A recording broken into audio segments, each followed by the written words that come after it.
How you doing, class? My name is Henry Perez, and I'm glad to be here. I want to talk to you in this time about healthcare in the United States. So, healthcare is really hard. We all know it in the United States, but we have to know a little bit more so we can decide what is a good choice, and you can have your own things about how is it, and you can talk with your family and friends later with that. Okay, so we're gonna start. In 2017, Common Health Fund Study looked the healthcare system of 11 high-income countries.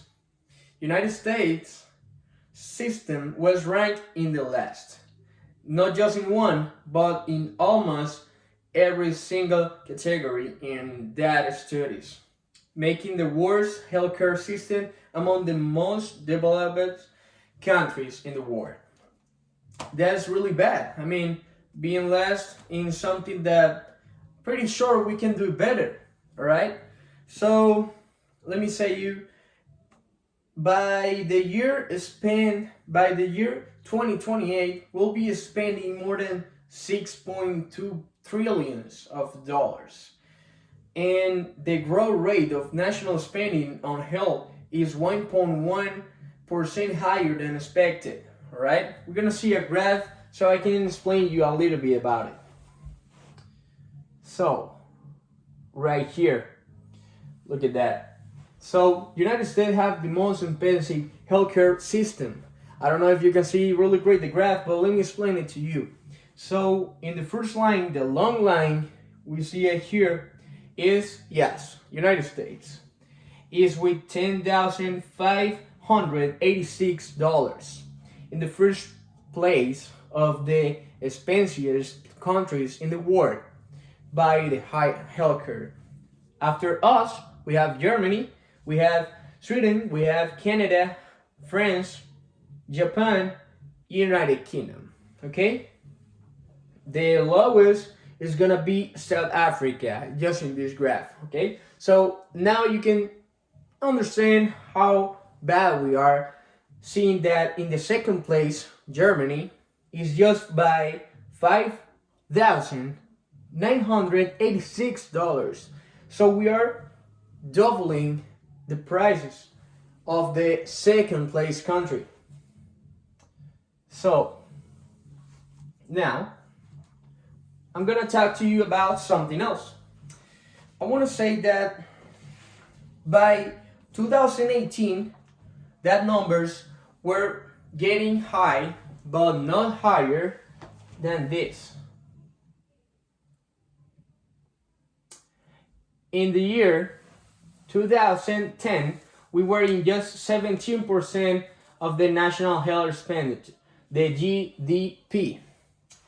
But in this year, we go to 18%, and by the 2025, we'll be going for the 19% of the GDP. That's really high.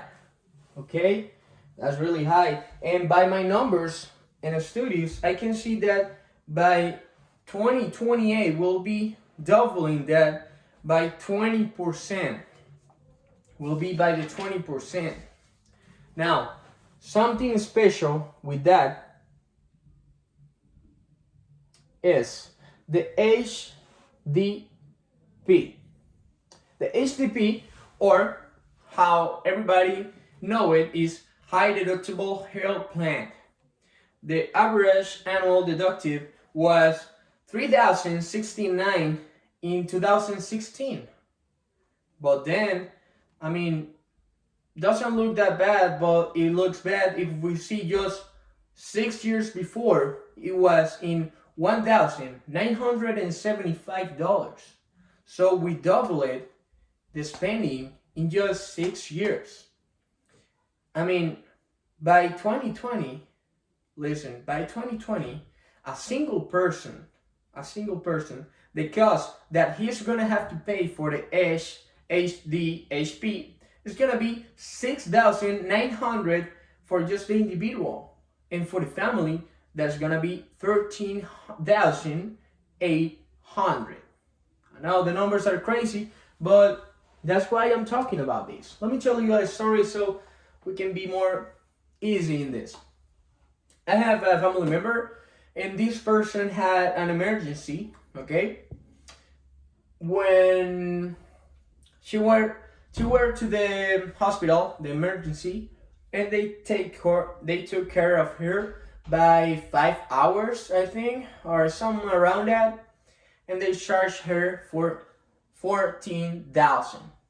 14,000, guys. I mean, they just took a blood test, they took an X-ray, they give her something like, these vitamins and a couple of things they put on her, and just for 5 hours they want $14. I'm sorry, 14,000. But I mean, that's how it works. I don't know, you guys, if you have insurance, but you know who have it?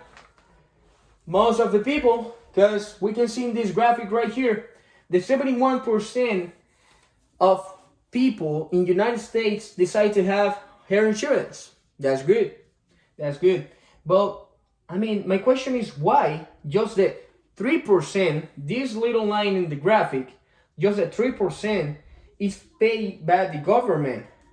It's just 3%. You see? It's nothing paid by the government. That's my point. But also, we have a 12% of people that like to pay it out of pocket.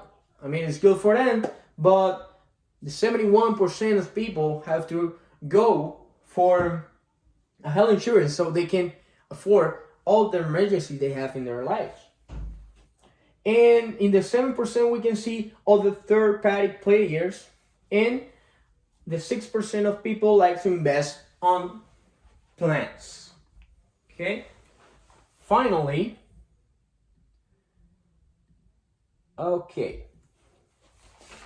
guys, I want to talk to you about pros and cons of healthcare.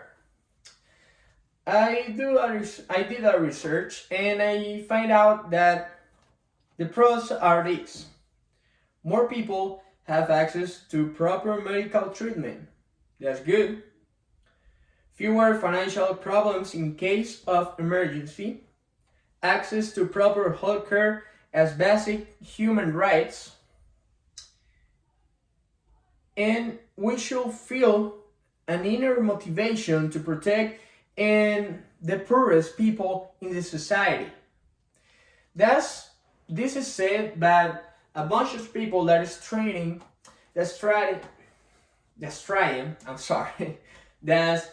to get the healthcare for free.